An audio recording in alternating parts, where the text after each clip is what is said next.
Morning. Good morning. Good morning તો કયો બધા તમારા અવાજ સાંભળવા માટે રાહ જોતા હોય છે. Good morning. હાય. કેળા મારી મમ્મીએ છે ને ત્યાં ઘરની કેરી આપી હતી મને. 2 આંબા છે ને તો 2 આંબાની રોટલી ચોળી એમાં ઘી નાખીને સરસ લાગે.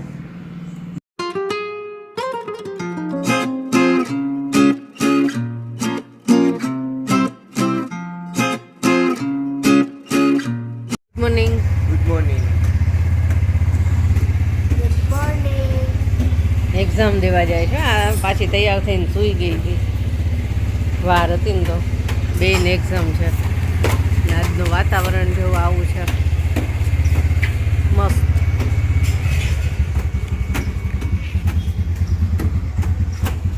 સાફ સફાઈ ચાલે છે અત્યારમાં. જો ગલકા કેવા મોટા મોટા થઈ ગયા છે. આ સુકાઈ ગયું.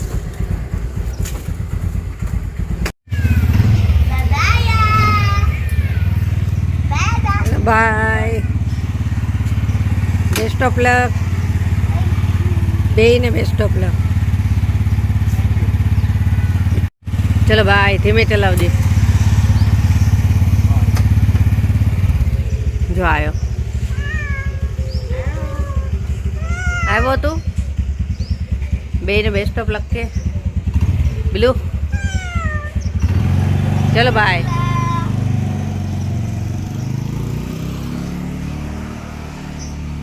Good morning. જય શ્રી કૃષ્ણ. કેમ છો બધા? મજામાં જશો. છોકરાઓ ગયા સ્કૂલે અને ચા નાસ્તો ને બધું પતી ગયું. અહીંયા અમને આરામમાં છે. ઓફિસનો ટાઈમ નથી થયો એટલે બેઠા છે.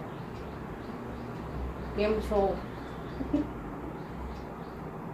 ગુડ મોર્નિંગ તો કયો બધા તમારા અવાજ સાંભળવા માટે રાહ જોતા હોય છે. Good morning. હાય.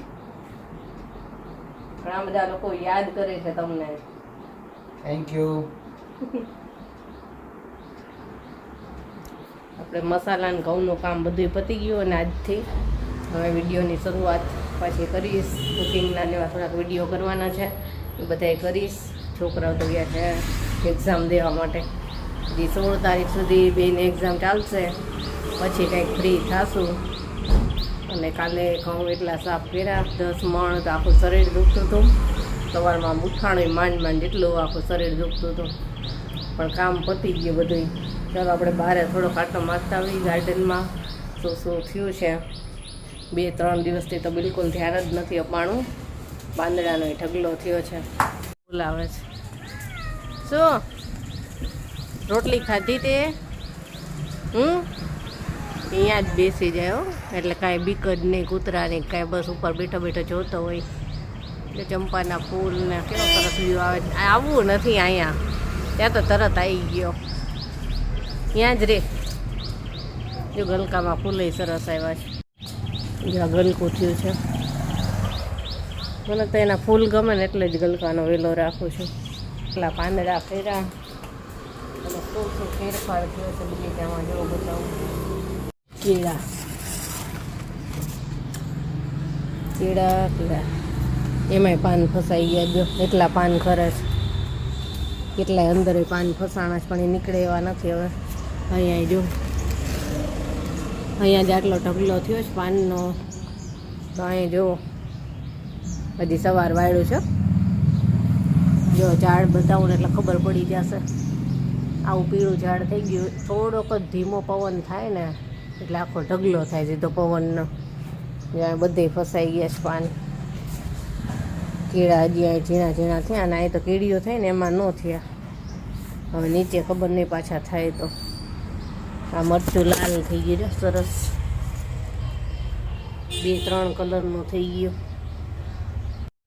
જો આ 2 દિવસથી તો ફ્રીજ નહોતી ને તો બસ કાંઈ કામ ન થાય મારે. જો આમાંય છે ને હવે ફૂલ આવ્યા હતા અને મરચાં આવવાની શરૂઆત થઈ હતી. જો અહીંયા થશે. ખાતર લઈશું, નાખવાનું છે પણ હવે ટાઈમ મળે ત્યારે નાખીશ. જો આ લાલ જામફળના રોપા છે. સરખા સેટ થઈ જાય ને પછી જમીનમાં વાવવાના છે. અહીં કેટલા બધા મીઠા લીમડા ઉગી જાય છે. મીઠા લીમડામાં છે ને એના મૂળ જ્યાં જ્યાં જાય ને ત્યાં બધે ઉગી જાય. જો આ બધાય મારે ખેંચીને પછી કાઢવા પડે. અહીંયા છે મીઠો લીમડો. ત્યાં છે ને હવે મોગરા બહુ સરસ આવે છે, એટલી સુગંધ આવે. ઉપર તો બહુ જ એવા હોય, નીચે ઓછા દેખાય પણ ઉપર બહુ જ દેખાય. ત્યાં ફ્રેશ છે હરિયોની દેશી મોગરા આવે ને એ છે વેલાવાળો છે. એક ઉપર સુધી ગયો છે વેલો અને આખો ભરાઈ જાય. અહીંયા લીંબુ મોટું થયું છે, જો બતાવું. આ ઝીણા સંતરા જો પાકા થાય ને એટલે જેની ખાઈ જાય છે. જ્યાં થોડું પાકવાની તૈયારીમાં છે. કેટલાય થયા ઝીણા ઝીણા. આનો શરબતય મસ્ત થાય છે. તો આવો બગીચામાં ફેરફાર છે. પાંદડા તો આજે વાળવાનો હવે અત્યારે ટાઈમ નથી.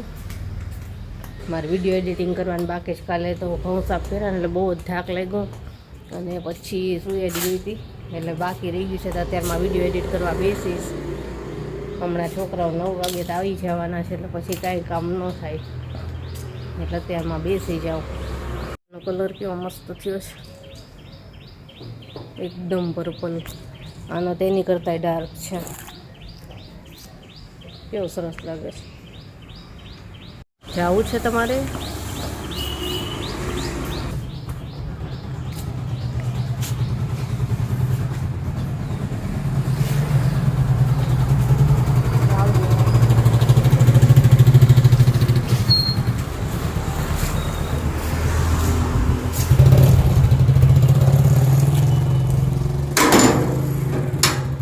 ચાલો હવે એમને ગયા ઓફિસે અને હું મારું વિડીયો એડિટ કરવાનું કામ ચાલુ કરી દઉં એટલે ઝડપથી પતી જાય તો પછી રસોઈનું કામ થાય. કાલે નવા ઘઉંનું છે ને લાપસીનું દળાયું છે, બનાવાતા લાડવા પણ જેની કે ના મારે લાપસી જ ખાવી છે. તો ચાલો લાપસી બનાવશું સૌથી પહેલાં નવા ઘઉંની. ઘણા ટાઈમથી બનાવી નથી તો બનાવી નાખવી લાપસી. હવે આજે જોઈએ વિડીયો એડિટિંગ કરવામાંથી ક્યારે ફ્રી થશે એની ઉપર આધાર રહે. ટાઈમ મળશે તો બનાવવાની છે, નહીં તો સાંજે અથવા તો કાલે.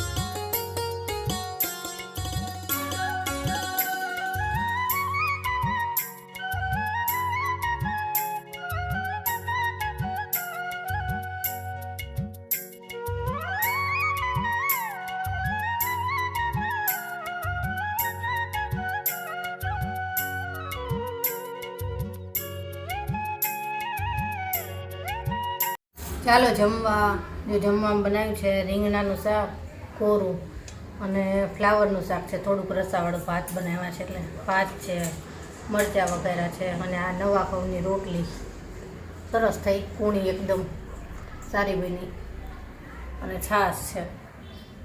હાલો જમવા. જો અમને આવી ગયા છે ને જેની છે ને થોડીક રીસાઈ ગઈ છે. ઘઉં ચાળીને જે આટલાક નીકળ્યા હતા ને મેં ઓલા ઉપર મેં તો અગાસી ઉપર મૂકીએ ચકલાને નાખવા તો એને આમ કરી અને બધા ઢોળી નાખ્યા. એટલે હું ખીજાડી તો કે એમાં જમવું નથી. હવે પપ્પા બનાવશે. જો જમીન ફ્રી થઈ ગયા, બધું કામ પતી ગયું અને હવે તમને બતાવું. જો ઝાડવું જો ખાલી થઈ ગયું. થોડા થોડા જ પાન રહ્યા. સવારે બતાવ્યું ને ત્યારે ઘણા હતા પણ આજ છે ને વાતાવરણ જો આવું છે વાદળાવાળું. વાદળા છે અને પવન છે. પવન થયો ને તો થોડોક સારો એવો ફાયદો થઈ ગયો કહેવાય કે પવન છે ને એટલે આ બધું જેટલું ખરવું એટલું ખરી જાય.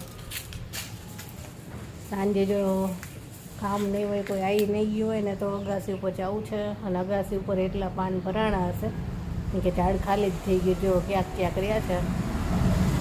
પવન થાય એટલે બસ આ જો પાંદડા કરવાનું ચાલુ જ છે. અને જે ઓલા દરજીડાના માળા હતા ને એ ખેરા હશે. તો શું હવે સાંજે જો સવારમાં વાળ્યું હતું અને અત્યારે જો ક્યાંય જગ્યા નથી, એટલા પાન છે ને સાથે પાછા અરીઠા, એ પાછા છૂટા વીણવા પડે પછી આ પાન ભરાય ને આટલા તો ભરવાય ક્યાં, કોથળા ભરવા પડે સીધા. જો ઝાડ ખાલી થઈ ગયું, જો ખરે છે ને વરસાદ આવતો હોય ને એવી રીતે ખરે ભરાઈ જ ગયું છે આખું. આની માટે સ્પેશિયલ છે ને એક મોટો સામેણો લેવો પડે પછી મારે. તો ડ્રેગન ફ્રૂટના છે ને કીવીને આ એક લઈ લીધા, બહુ તડકો પડે છે ને એટલે. આમાંય જો આ એક નવું ફીટું ડાળખું મોટું થઈ ગયું ને આમાં તો ઘણું મોટું થઈ ગયું, જો આટલું મોટું થઈ ગયું. અને આ ત્રીજો એમાંથી એક આ ફૂટ્યું હતું અને એની ઉપર પાછું નવું ફૂટ્યું, આ જો સરસ થઈ ગયું. એટલે સાંજે જો આ બધું ભેગું કરાશે ને તો કરીશું, નહીંતર આખી રાતે હજી ખરી જવા દઈએ. એટલે આનું જેટલું બાકી છે ને બધું ખરી જ છે. જો વરસાદ જેમ પડવા જ મળે એટલે એક સાથે બધું ભરાઈ જાય સવારમાં. પવન બહુ થયો છે આજે,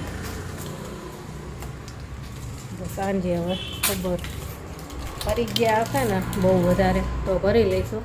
અને હજી જો બાકી હશે ઘણા બધાય તો સવારમાં એટલે એક સાથે બધું ભરાઈ જાય. બોલો તો એવું થાય કે સાંજે ભેગું કરું કે સવારમાં પાછું એવું ને એવું થઈ જાય. હાલો હવે થોડુંક મારું વિડીયોનું કામ કરું. છોકરાઓ બેસી ગયા છે વાંચવા લખવા, બે અલગ અલગ બેઠા છે, એક અહીંયા છે, બેની એક્ઝામ છે અને એક અહીંયા છે. અલગ અલગ બેસે ને તો વાતો ન કરે એટલા માટે. અને હું હવે મારું કામ કરું. સાંજ થઈ ગઈ છે અને સાંજની રસોઈની શરૂઆત કરી દીધી છે. જો કેરીનો રસ બનાવું છું. મારી મમ્મીએ છે ને ત્યાં ઘરની કેરી આપી હતી મને, 2 આંબા છે ને તો 2 આંબાની હજી બહુ નથી થઈ પાકી, તો થોડી થોડી થઈ હતી, તો 4-5 હતી, 2 આંબાની થોડી થોડી હજી કાપીને મૂકી છે. અને હવે રસ બનાવું છું, રસ અને થોડીક રોટલી કરી નાખી, બસ બીજું કાંઈ નથી કરવાનું. અને કાગળ છે ને એમાં એક વીંટાળીને મૂકી હતી પાકવા માટે. હજી 3-4 છે તો કાચી છે, 3-4 પાકી હતી તેટલાનો કરું છું. ચાલો બનાવી લઉં રસ, રોટલી કરી નાખું થોડીક. સિઝનનો પહેલો રસ. જો ઘરની કેરીનો રસ બની ગયો, સરસ બન્યો. દેશી કેરી અને આફૂસ કેરી 2 કેરી હતી, મીઠી હતી. અને બસ આને ફ્રીજમાં રાખી દઉં, ઠંડો થાય પછી આપણે જમવા બેસીએ. હાલો જમવા. 10 રોટલી, ઠંડો ઠંડો રસ છે મસ્ત, મીઠો અને ઠંડો. રસમાં રોટલી તોડીને ખાવે ને મજા આવે.